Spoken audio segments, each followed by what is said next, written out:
hello सांग मैंने आज पालंग को लेकिन गोटे रेसिपी बनैबा डाल पालंग आपण डाली रे पालंग हुए किंतु एटा टिके अलग टाइप रो आपण भिडियोटी पूरा देखले जानि पारिबे सब प्रकार डाली मिसे की करबा हरड़ मुग आ मसूर माने सेम परिमाण रे नै जिबा ताको लूण हल्दी देकी गोटे टमाटो पक्के देबा ता धरे टमाटोटा आगु दरकार हबो हमर तो सिझे देबा ताको गोटे हुइसिल की माने दीटा भिजै थिले गोटे हुइसिल दे देबे न दीटा हुइसिल बेसी सिझेबेनी तेल रे टिके जीरा सुखिला लंका देकी आमे पियाज कटा पियाज किसी काटिकी रखिथिबा ताकू टिके भल भाବରେ भाजी देबा टिके ब्राउन हो आसिला बेलकू अदा रसुण छोट छोट करी काटिकी रखिथिबे ए टाइप रे पकेले टेस्टटा भल लागे अदा रसुण भाजी हला माने पियाज अदा रसुण टिके लाल हला भितरे आमे पालंग जो धोईकी रखिथिले ताकू पूरा चुन चुन करिकी माने साइज रे काटी दबा सेटा भाजी हला भितर आको काटी दबा ता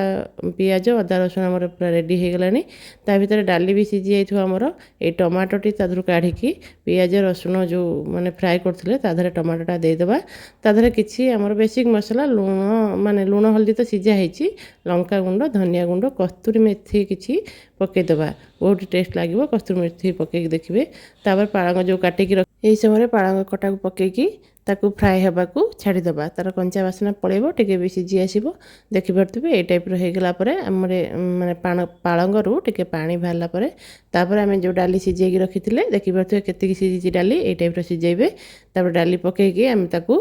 फ्राए कर दबा आपण ग्रेवी टिके कम रखिबे रुटी परोटा रे भी एटा बहुत टेस्ट लागे भात रे भी खाई परिबे आ देखि परथिबे ए टाइप रो माने ग्रेवीटा एतिकी रखिबे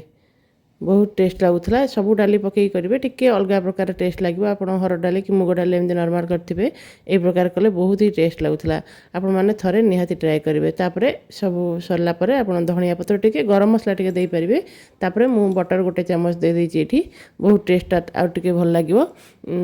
देखि परथि लुकटा बहुत टेस्ट थला आपण मैंने थरे निहाती ट्राए करि देखिबे आउ केमती लागिला मते कमेंट रे निहाती जणैबे यूट्यूब रे देखुथिले सब्सक्राइब करिया जमा भूलिबेनी इंस्टा फेसबुक रे मध्य फॉलो करदेबे पालंग आमर गोटे शाग एमती बहुत प्रकार रेसिपी हो पारे आपण माने पालंग को नेकी आ कोन कोन करंती कमेंट रे